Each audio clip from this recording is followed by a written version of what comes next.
जय हिंद दोस्तों। तो कैसे हैं आप लोग? आज हम डिस्कशन करने वाले हैं हमारे नेक्स्ट टॉपिक के बारे में, जो कि आज हम डिस्कस करेंगे the image form in the lenses. Lens के अंदर कैसे इमेज फॉर्म होती है। उसके बाद हम डिस्कस करेंगे refractive index, power of lens, magnification formula, lens formula. ठीक है, ये सारी चीजें आज हम डिस्कस करने वाले हैं।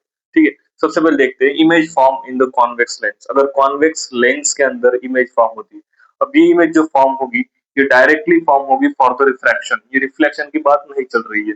We are discussing here the only refraction. ये जो आज का पार्ट बनेगा अपना पार्ट 3, इसके अंदर हम बात करेंगे रिफ्रैक्शन के बारे में। ठीक है, सो देखिए image form in the convex lens. अब कॉन्वेक्स लेंस के अंदर इमेज कैसे फॉर्म होती है कि जब ऑब्जेक्ट अपना एट इन्फिनिटी पे हो, मतलब ऑब्जेक्ट हमारा कहाँ है, इन्फिनिटी पे। ठीक है, तो इमेज कहाँ बनेगी हमारी, इमेज बनेगी हमारी f2 पे, यानी फोकस पे बनेगी। सो कैसे बनेगी देखो, अगर हमारा ऑब्जेक्ट इन्फिनिटी पे है तो हम क्या करेंगे, सबसे पहली लाइन यहाँ से ड्रॉ करेंगे जो कि रिफ्रैक्ट होगी और जाएगी फोकस से। सेकंड लाइन हम यहाँ से ड्रॉ करेंगे जो कि रिफ्रैक्ट होकर जाएगी फोकस से। तो दोनों लाइन जाके कहाँ पे मिल रही है, मिल रही है यहाँ पे f2 पे। सो दोनों लाइन जाकर अगर f2 पे मिल रही है तो यहाँ पे बनेगी हमारी इमेज। क्योंकि इससे पहले भी मैंने एक वीडियो में कहा था कि अगर हमें कोई भी इमेज बनानी है तो हमें कम से कम 2 लाइट रे चाहिए, इसलिए हम यहाँ पे 2 लाइट रे ले रहे हैं। इसके अंदर देखते ये एक ना कॉन्वेक्स लेंस है, this is a convex lens. O का मतलब होता है ऑप्टिकल सेंटर। जैसे हमने देखा था कॉन्केव कॉन्वेक्स मिरर के अंदर कि उसके अंदर होता है पी यानी कि पोल, बट इसके अंदर होता है ओ। ओ यानी कि ऑप्टिकल सेंटर। F1 यानी कि इसकी फोकल लेंथ होगी इस साइड वाली। F2 यानी कि focal length of the this side. ये F2 ये फोकस है, ये फोकस। O2 F1 होगी फोकल लेंथ, O2 F2 होगी फोकल लेंथ। उसके बाद जो हमने यहाँ पे C लिया था, C ठीक है सेंटर, उसी तरीके से हम इसे C को रिप्रेजेंट करते हैं 2F1 से। ठीक है, 2F1, और उसी तरीके से जो इस साइड का सेंटर होगा उसे हम रिप्रेजेंट करेंगे 2F2 से। अब यहाँ पे और एक बात है जो बहुत सारे बच्चों को प्रॉब्लम समझ में नहीं आती कि क्यों हम यहाँ पे 2F1 ले रहे हैं और क्यों हम यहाँ पे 2F2 ले रहे हैं। सो 2F2 और 2F1 लेने का एक ही कारण होता है कि हमारे पास दो लेंस है। ठीक है, दो। देखो ये हाफ में से अगर कट कर देंगे तो इधर साइड वाला एक लेंस बन रहा है, उस साइड वाला एक लेंस बन रहा है। मतलब ये क्या है, एक्चुअली लेंस जो बना हुआ है वो दो टाइप के ग्लास से बना हुआ है। ठीक है, दो पोर्शन है, ये साइड वाला पोर्शन और वो साइड वाला पोर्शन। इसीलिए हम यहाँ पे दो फोकल लेंथ लेते हैं और दो सेंटर लेते हैं। ठीक है, तो इसके अंदर हम जो हमें जो इमेज मिलेगी वो मिलेगी हमें हाईली डिमिनिश, सबसे छोटी होगी, वेरी पॉइंट साइज इमेज बनेगी। और इसका नेचर जो होगा, नेचर होगा रियल एंड द इनवर्ट।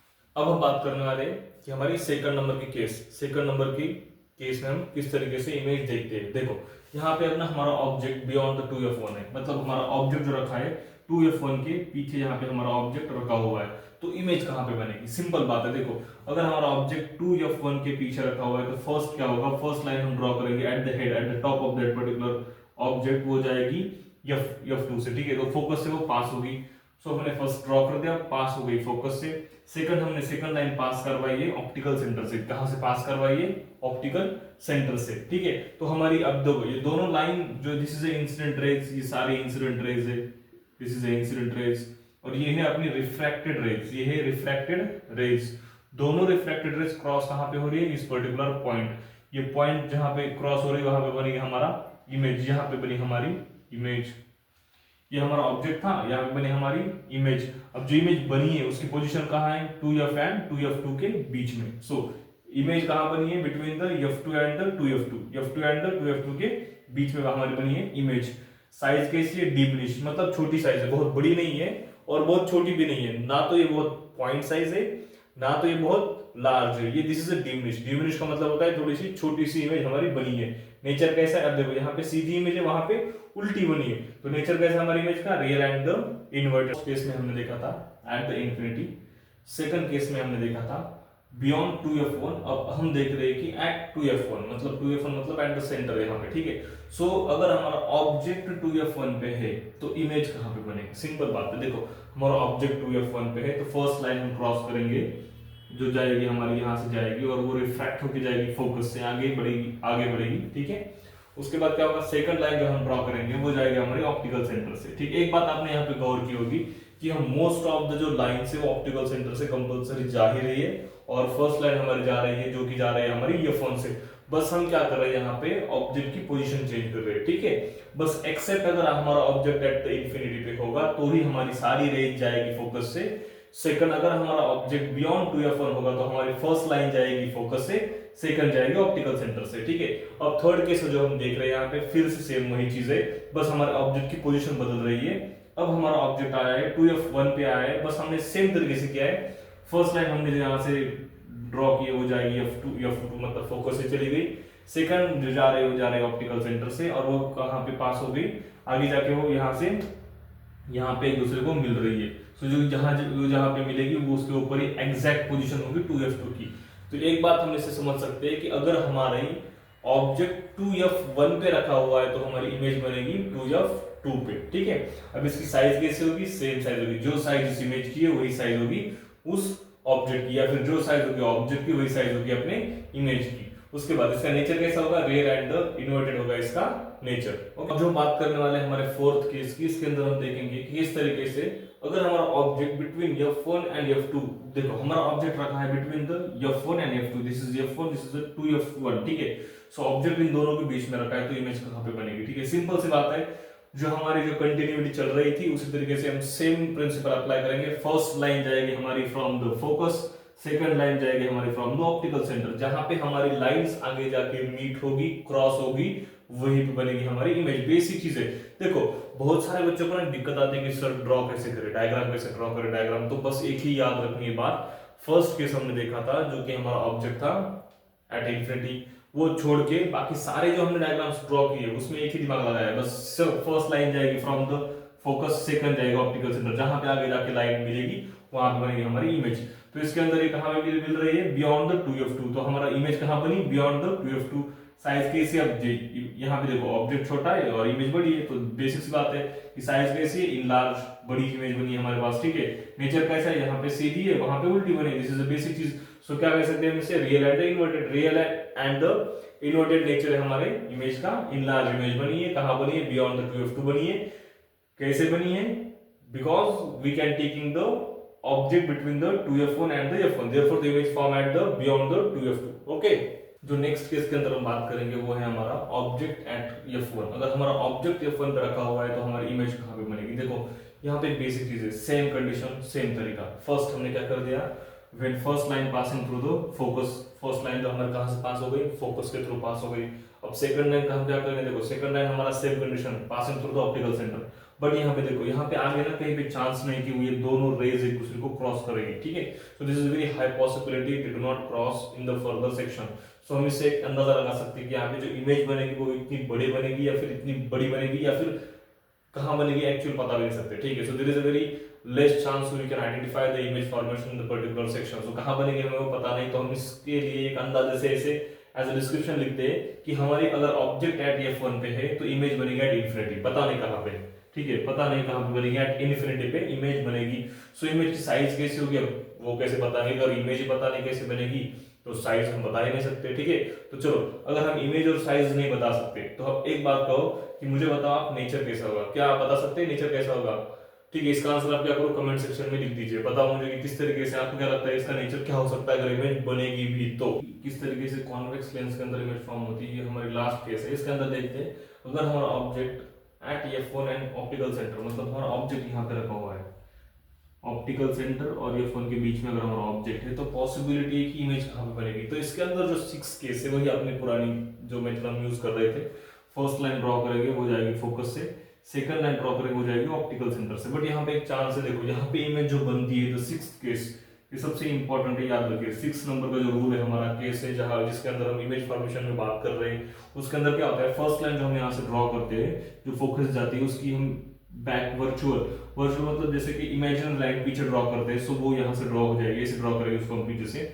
और सेकंड जो हमने ऑप्टिकल सेंटर से यहाँ से लाइन पास कर रहे थे उसको हम थोड़ा सा और पीछे एक्सटेंड करेंगे।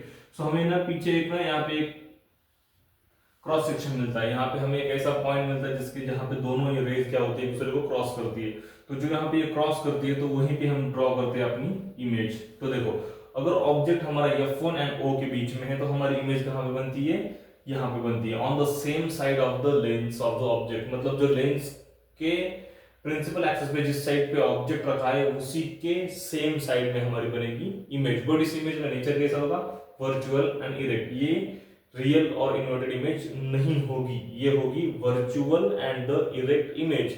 जो कि हमने इमेजिन करके बनाई है, this is not the real image. Okay, इसकी साइज कैसे होगी, इनलार्ज, बहुत बड़ी बनेगी as compare to the object. ठीक है, ऑब्जेक्ट के मुकाबले इमेज यहाँ बहुत बड़ी बनेगी। ठीक है, तो दोस्तों आगे बात करते हैं हम कि image formation of a concave lens. अगर कॉन्केव लेंस होगा, अब तक हमने बात की कॉन्वेक्स लेंस की, अब बात करेंगे कॉन्केव लेंस की। तो इसके अंदर हम दो ही केस के अंदर बात करेंगे जो कि हमारे सीबीएसई के हिसाब से या फिर हमारे एजुकेशन सिस्टम के हिसाब से इंपॉर्टेंट है फॉर द एग्जाम पर्पस। ठीक है, तो देखते हैं image formation of the concave lens, जिसके अंदर हमारा ऑब्जेक्ट एट, अगर हमारा ऑब्जेक्ट एट इन्फिनिटी पे, हमारा ऑब्जेक्ट एट इन्फिनिटी पे रखा हुआ है तो इमेज कहां पे बनेगी। The first condition when we passing, जो हमने फर्स्ट केस देखा था ना कॉन्वेक्स लेंस का, उसी तरीके से कंडीशन अप्लाई करेंगे। ठीक है, फर्स्ट हमने लाइन पास करवाई, this is a concave lens, ये कॉन्केव लेंस है इसलिए इसमें रेज होती है, वो डाइवर्ज होती है, कन्वर्ज नहीं होती है। सो देयरफॉर अगर यहां से कोई लाइन पास हो रही तो वो क्या होगी, यहाँ पे डाइवर्ज होगी।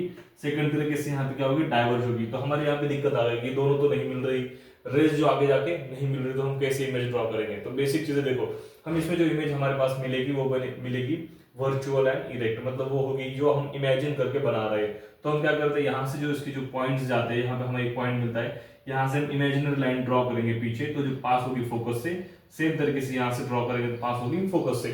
तो दोनों ये जो बैक साइड वाली लाइंस मिल रही है वो मिल रही है यहाँ पे F1 पे। सो हम यही कहेंगे कि यहाँ पे जो हमें इमेज मिल रही है वो मिलेगी हमें F1 पे।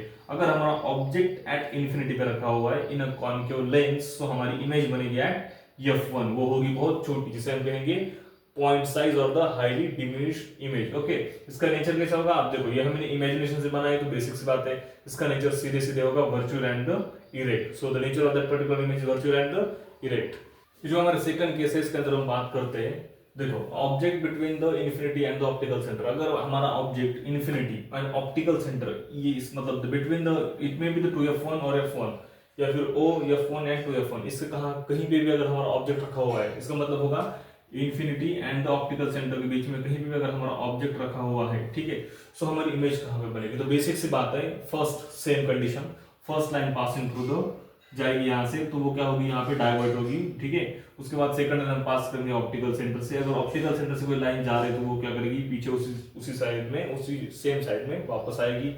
सो देखो, ये फर्स्ट वाली जो इसकी हमने यहाँ पे एक वर्चुअल लाइन ड्रॉ की है यहाँ पे, और ये ऑप्टिकल सेंटर से जाने वाली लाइन, ये दोनों क्रॉस हो रही है यहाँ पर्टिकुलर एक पॉइंट पे। सो हम ऐसा कह सकते हैं कि क्योंकि हमने यहाँ पे जो ये वर्चुअल इमेज मतलब वर्चुअल लाइन बनाई है, सो इसका मतलब होगा कि इमेज की जो नेचर होगा वर्चुअल एंड इरेक्ट, क्योंकि वर्चुअल इमेज बनी है। सेकंड, कहां पे बनी है, on the same side of the particular object, जहां पे ऑब्जेक्ट रखा है उसी साइड में ये इमेज बनी है। इसे हम कह सकते हैं between the F1 and the optical centre. So image भी कहां बनेगी, between the F1 and the optical centre के बीच में हमारे पास इमेज बनी हुई है। इसकी साइज कैसी है हमारे पास, डिमिनिश, मतलब ये थोड़ी सी नॉर्मल छोटी साइज की इमेज है, बहुत छोटी नहीं है, नॉर्मल छोटी साइज की इमेज है। ठीक है, सो यहाँ पे हमने देख लिया डिस्कस कर लिया 6 जो केसेस थे हमारे, जो कि है कॉन्वेक्स लेंस के, और हमारे पास 2 केसेस है कॉन्केव लेंस के। अब हम आगे बात करेंगे when the light passing through the glass slab. इसके बाद आगे बात करेंगे हम कि किस तरीके से हमारे पास पावर ऑफ लेंस क्या होता है, मैग्नीफिकेशन फार्मूला क्या होता है, मैग्नीफिकेशन फार्मूला क्या होता है, मिरर फार्मूला क्या होता है, ठीक है, लेंस फार्मूला क्या होता है, ये सारे अभी हम आगे बात करने वाले हैं। तो अब हम बात करते हैं कि किस तरीके से refraction through the glass slab. देखो, ये ग्लास स्लैब के बारे में बहुत बार क्वेश्चन आ चुके हैं। सो इसके अंदर हम बात करेंगे किस तरीके से अगर ग्लास स्लैब के थ्रू अगर कोई लाइट रे पास होती है तो क्या होता है। ठीक है, सबसे पहले हमें क्या करना है, इसको ऑब्जर्व करना है, देखना है, और ड्रॉ करने के लिए इसको सीखना है। बेसिक सी बात यही है।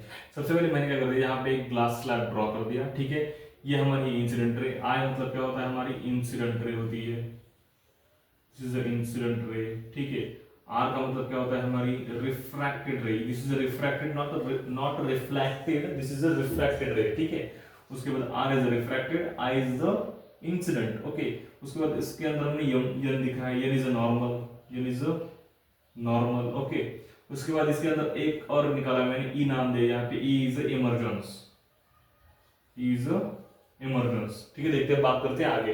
देखो, सबसे पहले हम क्या करते हैं, यहाँ से अगर हम कोई लाइन एक रे ऑफ लाइट पास करवाते हैं तो यहाँ पे होगी बेंड होगी, मतलब हो गया रिफ्रैक्शन। ठीक है, बेंड हो गया मतलब क्या हो गया, यहाँ पे हो गया रिफ्रैक्शन। रिफ्रैक्शन होने से इसके एंगल में थोड़ा सा चेंज आएगा, तो यहाँ से इसके एंगल में चेंज आ गया, वो रिफ्रैक्ट हो गई और रिफ्रैक्ट हो गई, उसके बाद आगे यहाँ से वो फिर से बेंड हो गई। क्योंकि देखो, this is a medium 1, this is a medium 2, और फिर से मीडियम 1, मतलब वही एयर में आ गई। तो एक लाइट हमने यहाँ से पास करवाई, यहाँ से पास हो गई और फिर से वो पास आउट हो गई from the particular glass slab. तो यहाँ पे भी बेंडिंग होगी, यहाँ पे बेंडिंग होगी, ये दोनों पे जो बेंडिंग हो रही है उसे हम कहेंगे रिफ्रैक्शन। सो जो यहाँ पे बेंडिंग होती है, यहाँ पे बेंडिंग होती है, यहाँ पे हम एक नॉर्मल ड्रॉ करते हैं। सो हमें इससे पहले भी देखा था, जो ऊपर वाला एंगल हमें मिलता है इसे कहते हैं हम आई, इसको हम नाम देंगे I1, ठीक है। तो हमारे होगा इंसिडेंट एंगल फर्स्ट हो गया, ठीक है। उसके बाद जो यहाँ पे रिफ्रैक्ट हो गया है, रिफ्रैक्ट बना हुआ यहाँ पे हमारा बना है, यहाँ पे हमारा बना है एंगल R1, जिसे हम कहेंगे रिफ्रैक्टेड एंगल 1, ओके। यहाँ पे बना एंगल ऑफ इंसिडेंट फर्स्ट, यहाँ पे बना एंगल ऑफ रिफ्रैक्शन, यहाँ पे बना हमारा एंगल ऑफ इंसिडेंट फर्स्ट, यहाँ पे बना हमारा एंगल ऑफ रिफ्रैक्शन फर्स्ट। उसके बाद हम देखते हैं जैसे लाइन थोड़ी सी आगे पास आउट होती है, आगे चली जाती है, तो यहाँ पे हमारा बनता है एंगल ऑफ इंसिडेंट 2, यहाँ पे बनता है एंगल ऑफ रिफ्रैक्शन 2। बट जो एंगल ऑफ रिफ्रैक्शन 2 है इसे ही हम कहते हैं एंगल ऑफ इमर्जेंस। क्या कहते हैं? Angle of emergence. देखो this is the particular information, यही आपको रिप्रेजेंट करना है, ये डायग्राम निकालनी है, इसकी इंफॉर्मेशन लिखनी है, सारा डिस्क्रिप्शन में लिखना है कि this is incident ray, this is refracted ray, okay. When we draw the normal, normal अगर ड्रॉ कर दिया हमने यहाँ पे, तो यहाँ पे बनेगा एंगल ऑफ इंसिडेंट, यहाँ पे बनेगा एंगल ऑफ रिफ्रैक्शन, ठीक है। आगे चल के यहाँ पे बनेगा एंगल ऑफ इंसिडेंट 2, यहाँ पे बनेगा एंगल ऑफ रिफ्रैक्शन 2। बट जो एंगल ऑफ रिफ्रैक्शन 2 होगा उसे हम कहेंगे इमर्जेंस एंगल, जो कि यहाँ पे बनता है, ठीक है। अब इसे कहीं दिखाएंगे, इसे यहाँ पे लिखेंगे दिस इज मीडियम 1 जो कि एयर था, उसके बाद हमने ग्लास के अंदर से पास करा, this is medium 2, medium change हो गया। और लास्ट में आप इसके अंदर कंडीशन लिख सकते हो किस तरीके से, जिससे कि कभी भी एंगल जो आई होगा, आई ये लेस देन, ये कभी भी 0 नहीं होगा और मोर देन 90 नहीं होगा, मतलब ये अबव द 90 नहीं हो सकता।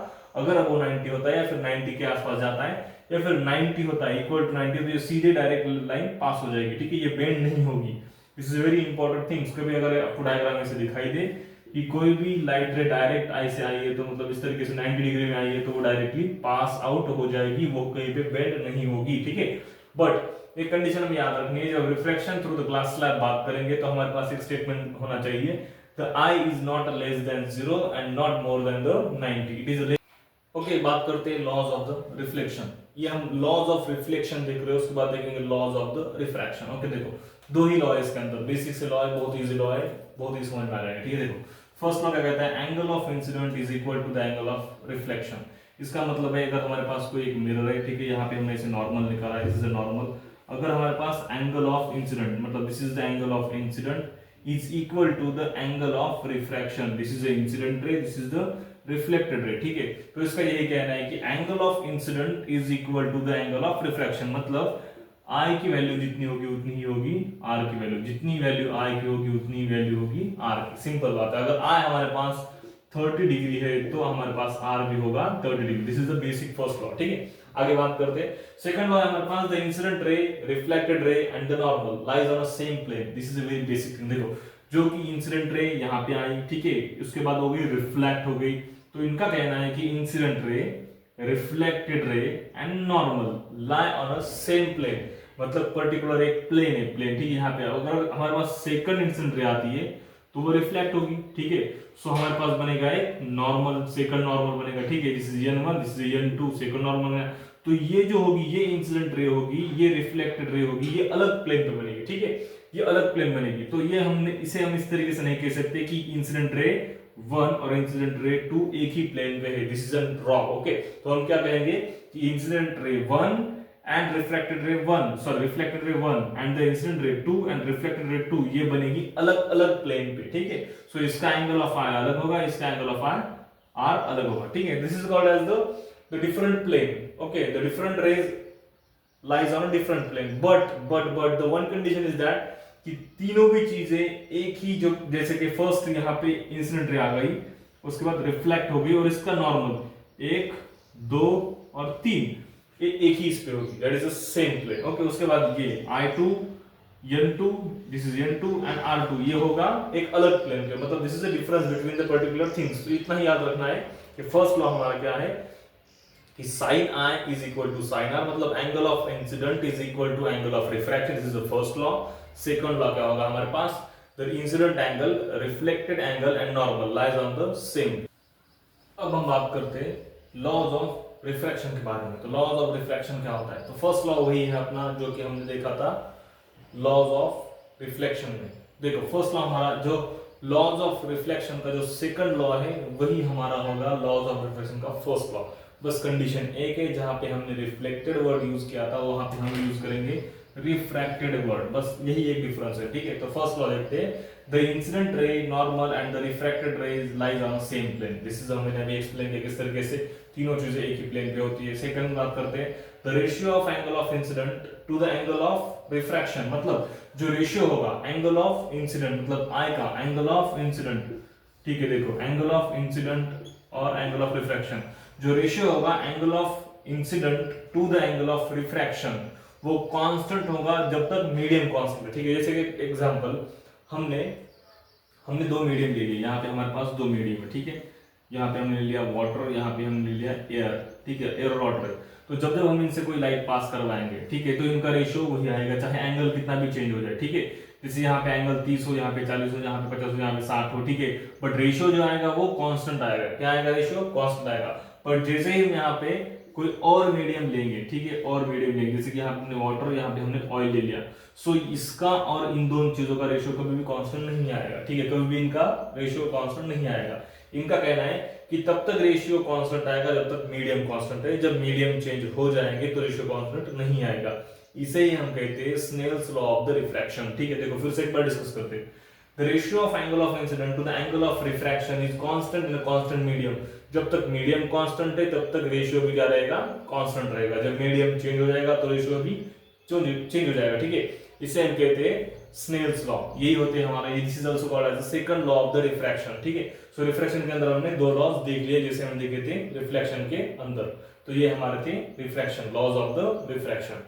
सो आगे बात करते हैं हम कुछ और एक नई चीज की जिसे हम कहते हैं साइन कन्वेक्शन क्या होता है। ठीक है, ये सबसे इंपॉर्टेंट टॉपिक है, इसको देखो, इसको समझो। ठीक है, जो भी डाउट्स हो जो मुझे कमेंट में आप नीचे पूछ सकते हो।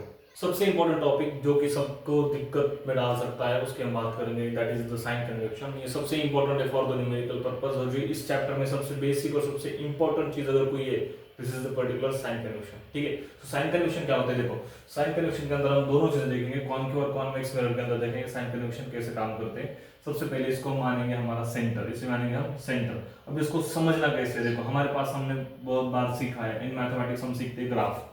ग्राफ जो कि हमारे पास होती है एक एक्स एक्सिस, एक होती है हमारे पास वाई एक्सिस, एक होता है हमारे पास वाई डैश, एक होता है हमारे पास एक्स डैश। ठीक है, इसे हम मानते हैं सेंटर। अगर हम सेंटर के इस तरफ जाएंगे तो चीजें होती है पॉजिटिव, अगर हम सेंटर के इस तरफ जाएंगे तो चीजें होती है निगेटिव। अगर हम ऊपर के इस तरफ जाएंगे तो चीजें होती है पॉजिटिव, अगर हम इस तरफ नीचे जाएंगे तो चीजें होती है निगेटिव। ठीक है, सेम इसी कंसेप्ट को हमें यहाँ पे पर्टिकुलरली लागू करना है दिस सेक्शन। देखो अगर हम पोल के उस तरफ जा रहे हैं द चीजें become the positive, all the values become the positive. अगर हम उसी पोल के इस तरफ आ रहे हैं toward the focus, toward the focal length हम जा रहे हैं, टुवर्ड द सेंटर हम जा रहे हैं, तो चीजें होगी निगेटिव। बट प्रिंसिपल एक्सिस के अगर हम ऊपर जाते हैं तो चीजें होगी पॉजिटिव, नंबर्स होंगे पॉजिटिव। प्रिंसिपल एक्सिस के हम नीचे जा रहे हैं तो चीजें होगी निगेटिव। सेम तरीके से इन अ कॉन्वेक्स मिरर। ठीक है, हम बात करते हैं यहाँ पे, देखो अगर हम इस तरफ जा रहे हैं तो पॉजिटिव, इधर आ रहे हैं तो निगेटिव, नीचे जा रहे हैं तो निगेटिव, उस तरफ जा रहे हैं तो पॉजिटिव, जैसे हमने इसमें बात की थी। बस दो चीज याद रखनी है कि हमारे पास जो कॉनकेव मिरर होगा, कॉनकेव, हमारे पास कॉनकेव मिरर होगा, इसके अंदर जो फोकल लेंथ होगी, ये फोकल लेंथ होगी, ये हर बार यहाँ पे रहेगी negative. In the particular concave में होगी फोकल लेंथ निगेटिव, क्या होगी फोकल लेंथ निगेटिव, और कॉन्वेक्स में होगी फोकल लेंथ पॉजिटिव। कॉन्वेक्स में क्या होगी फोकल लेंथ पॉजिटिव। बेसिक है, इसमें याद रखने की जरूरत नहीं। देखो प्रिंसिपल एक्सिस के ऊपर जो पोल के इस तरफ फोकल लेंथ आ रही तो होगी पॉजिटिव होगी। अगर प्रिंसिपल एक्सिस पे पोल से इस तरफ दिस पर्टिकुलर साइड अगर फोकल लेंथ आएगी तो निगेटिव होगी। बेसिक से ज्यादा इसमें याद रखने की जरूरत नहीं। ठीक है, सो उसी टॉपिक को कंटिन्यू करते हुए हम आगे बात करते हैं कि साइन कन्वेक्शन और the new Cartesian sine in the lenses. देखो लेंसेस के अंदर सेम फंडा है, कोई और दिक्कत नहीं है और कोई अलग बात नहीं है। इस तरफ जाएंगे टुवर्ड द f2 f1 तो चीजें होगी निगेटिव, अगर ऊपर जाएंगे फ्रॉम द प्रिंसिपल एक्सिस चीजें होंगी पॉजिटिव, नीचे आएंगे तो चीजें होगी निगेटिव। ठीक है, यहाँ पे देखो इधर इस साइड में हम जा रहे हैं टुवर्ड द f2 तो चीजें होंगी positive.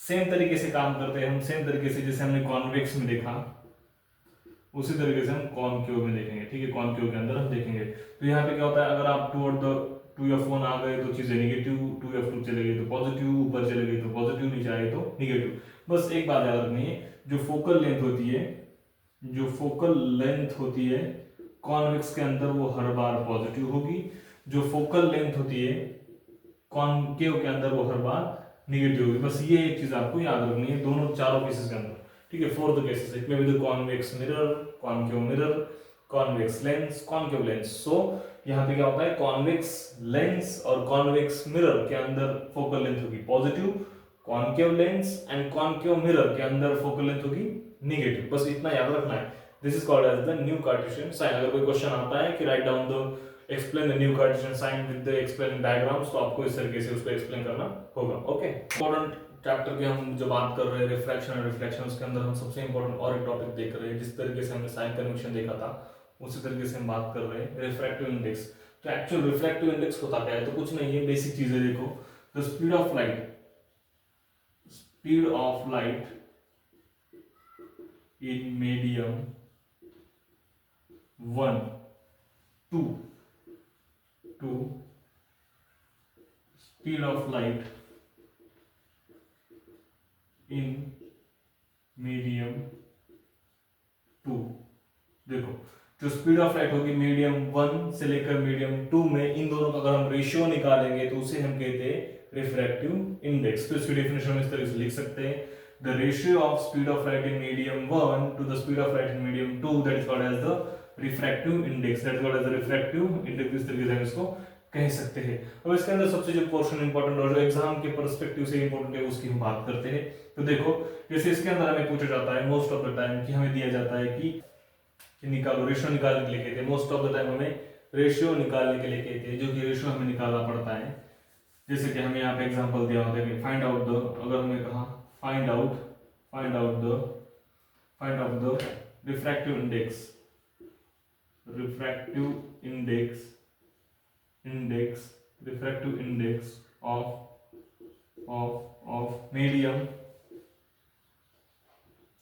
Medium 1 with respect to medium 2। अगर हमें ऐसा क्वेश्चन आता है कि मीडियम 1 का हमें मीडियम 2 के रिस्पेक्ट में हमें रिफ्रैक्टिव इंडेक्स निकालना है, तो हम किस तरीके से निकाल सकते हैं। सबसे पहले हम इसको रिप्रेजेंट करेंगे, इसे कहेंगे हम न्यू। देखो दिस इज साइन, इसे हम न्यू कहते हैं। तो हमें क्या कहा गया है, find out the refractive index of medium 1 with respect to the medium 2। तो हम यहाँ पे लिखेंगे medium 1 with respect to the medium 2, ठीक है। 1 with respect to the medium 2 यहाँ पे हमने लिख दिया। हम आगे फॉर्मूला लिखेंगे। हमारे पास फॉर्मूला क्या था, speed of light in medium 1 to the speed of light in medium 2। तो हमारे पास एक फॉर्मूला था कि हमें यहाँ पे पूछा गया है कि निकालो, रेशियो निकालना है हमें 1 का मीडियम 2 के साथ। सो हम उसको रिप्रेजेंट करेंगे, this is a nu, this is an nu 1 2, 1 मतलब मीडियम 1, 2 मतलब medium 2, 1 with respect to the 2। So speed of light in medium 1 divided by speed of light in medium 2। तो हमें इसको इसके रिप्रेजेंट करना है, बट हम इसको लिखेंगे कैसे। देखो जो हम ना यहाँ पे जब इसको रिप्रेजेंट करते हैं, यहाँ पे ठीक है, यहाँ पे 1 आ गया, यहाँ पे 2 आ गया, यहाँ पे बस हमें से थोड़ा सा दिमाग लगाना है। जो हमने यहाँ पे लिखा है ना speed of light in medium 1, सो इस 1 को हम कर देंगे 2 कर देंगे और इस 2 को हम कर देंगे 1। सो यही इंपॉर्टेंट चीज जो आपको इसके अंदर याद रखनी है। जो हम यहाँ पे लिखेंगे 1 2, सो 1 आएगा नीचे और 2 जाएगा ऊपर। सो इसी तरीके से ये फॉर्मूला बनेगा। इसे आगे चल के हम यहाँ पे रिप्रेजेंट करेंगे, इसे हम लिखेंगे V2, इसे लिखेंगे हम V1। सो ठीक है, सो हमारे पास एक नया फॉर्मूला मिलता है। So nu 1 2 is equal to V2 by V1। ये हमारे पास मिल गया फॉर्मूला। इसमें हम वैल्यू पुट करके इसका रेशियो हम निकाल सकते हैं, ठीक है। तो this is the refractive index, इसे कहते हैं एक्चुअल रिफ्रैक्टिव इंडेक्स। अगर सेम टाइम पे हमें अगर ऐसा कहा जाता कि find out the refractive index of medium 2 with respect to the medium 1, अगर हमें इस तरीके से कहते तो हम क्या करते थे, यहाँ पे देखो इसको थोड़ा सा उल्टा कर देते। इसको यहाँ पे हम लिख देते 2, यहाँ पे लिख देते 1। सो 2 जाएगा नीचे, तो यहाँ पे आ जाता m2, यहाँ पे आ जाता m1। सो यहाँ पे थोड़ा चेंज होता है, यहाँ पे आ जाता V1 बाय V2। तो हमारे पास n2 with respect to the 1 का फॉर्मूला आ जाता V1 divided by V2 divided by v2, इस तरीके से हमारे पास इसका फॉर्मूला आ जाता। कभी कभी हमें क्या करते हैं, ठीक है, कभी कभी हमने निकाल एक फॉर्मूला मैं आपको बताता हूँ, कभी कभी वो हमारे काम आता है। जैसे कि एग्जांपल हमने nu 2 with respect to the 1 is equal to लिखा है v1 by v2, so is equal to हम इसको उल्टा कर देंगे, यहाँ पे लिखेंगे न्यू, यहाँ पे लिखेंगे न्यू, जो 2 नीचे वो जाएगा ऊपर, जो 1 ऊपर आ जाएगा नीचे। सो ये हमारे पास एक फार्मूला बनता है, इसको हम आगे देखेंगे कैसे यूज करना है, ठीक है। जब हम न्यूमेरिकल्स देखेंगे इसके अंदर ये फार्मूला के बारे में हम डिस्कस करेंगे कि किस तरीके से डिराइव हुआ है, किस तरीके से बना हुआ है, ठीक है। बस अभी इतना याद रखना है कि रिफ्रैक्टिव इंडेक्स का मतलब होता है कि speed of light in medium 1 with respect to the speed of light in medium 2, और उसका फार्मूला हम इस तरीके से निकालते हैं। सबसे इंपॉर्टेंट टर्म है कि अगर हमें कुछ भी पूछा जाए कि with 2 with respect to the 1, जैसे हमें एग्जांपल दिया जाता है glass with respect to the water, water with respect to the air, air with respect to the oil, ठीक है। तो विद रिस्पेक्ट के जो न्यूमेरिकल आएंगे उसके अंदर हम इसको इस तरीके से हैंडल कर सकते हैं, ठीक है। आज हम बात करने वाले पावर ऑफ लेंस की। तो क्या होता है power of lens? The reciprocal of the focal length is called the power of lens, मतलब जिसका रेसिप्रोकल होगा किसका, फोकल लेंथ का, फोकल लेंथ का जो रेसिप्रोकल होगा उसे हम कहेंगे पावर ऑफ लेंथ। उसमें एक बात याद रखनी है, जो हमारी फोकल लेंथ होगी वो हर बार रहेगी मीटर में, किसमें रहेगी वो मीटर में, मीटर के अलावा इसको हम और एक चीज में नहीं लेंगे। This is always in the metre, focal length is always in the metre, इसको कन्वर्ट करेंगे मीटर में, ठीक है। देखो तो एसआई यूनिट क्या है, एसआई यूनिट डायप्टर, ठीक है, इसे कहते हैं dioptre. Dioptre is the SI unit of power of lens, इस P का एसआई यूनिट क्या होता है, डायप्टर होता है। So 1 metre is equal to 1 dioptre. Power of lens होगी जो कि कॉन्वेक्स लेंस के अंदर यूज करेंगे, ठीक है। Power of the convex lens her bar positive होगी, जैसे हमने साइन कन्वेक्शन में देखा है, ठीक है, जैसे हमने डायग्राम्स में देखा है उस तरीके से पावर ऑफ कॉन्वेक्स लेंस क्या होगी, हर बार पॉजिटिव होगी। इसको हम एग्जांपल के तौर पर रिप्रेजेंट करेंगे कि +2d, और पावर ऑफ जो कॉन्वेक्स लेंस की पावर होगी वो होगी निगेटिव होगी, जिसको हम रिप्रेजेंट करेंगे एज एग्जांपल -2d। सो जहां जहां आपको माइनस साइन दिखे समझ लेना this is the power of concave lens, जहां जहां आपको प्लस दिखे, अगर आपकी वैल्यू प्लस में आ रही तो आप इसका मतलब क्या है, this is the power of convex lens. अगर माइनस में आ रही तो कॉन्केव लेंस, माइनस में आ गई तो कॉन्केव लेंस, प्लस में आ गई तो कॉन्वेक्स लेंस, ओके। सो अगर हमारे पास एक से ज्यादा ऑप्टिकल लेंसेज है, ठीक है, हमारे पास एक से ज्यादा, इसको हमने इसे पैरेलल रखा है, ठीक है, ऐसे एक के पीछे एक हमने लेंसेज रख दिए, जैसे यहाँ पे बहुत सारे हमने इसी लेंसेज रख दिए और हमें सबकी पावर निकालनी है, तो उसके लिए हमारे पास एक फार्मूला होता है कि P is equal to P1 P2 P3, जो हम क्या करेंगे इस फार्मूले को इसके अंदर पुट कर देंगे, P is equal to P1 P is equal to P2 P is equal to P3, इन सबको अगर हमने ऐड कर दिया तो जितने हमारे पास लेंसेज होंगे उस सब की हमें पावर का पता चल जाएगा। तो हम बात करते हैं, this is the last topic of the particular, ये आपका थर्ड पार्ट है, इसके लास्ट टॉपिक के बारे में हम बात कर रहे हैं। इसके बाद हम डिस्कस करेंगे ऑल इंपॉर्टेंट ऑल PYQs जो कि सारे डायरेक्ट आते हैं आपके एग्जाम में और जो आपको डायरेक्ट हेल्प करेंगे एग्जाम में, ठीक है। सो उस तरीके से लास्ट पार्ट है, इसके अंदर हम देखेंगे दो चीजें, एक हमारे पास है मिरर फार्मूला, एक हमारे पास है लेंस फार्मूला। कुछ नहीं, ज्यादा डिफरेंस नहीं है, बहुत बस साइन का डिफरेंस है। देखो हमारे पास मिरर फार्मूला है, इसके अंदर हमारा मिरर का फार्मूला आता है 1/v + 1/u is equal to 1/f। इसके अंदर v का मतलब होता है कि इमेज डिस्टेंस,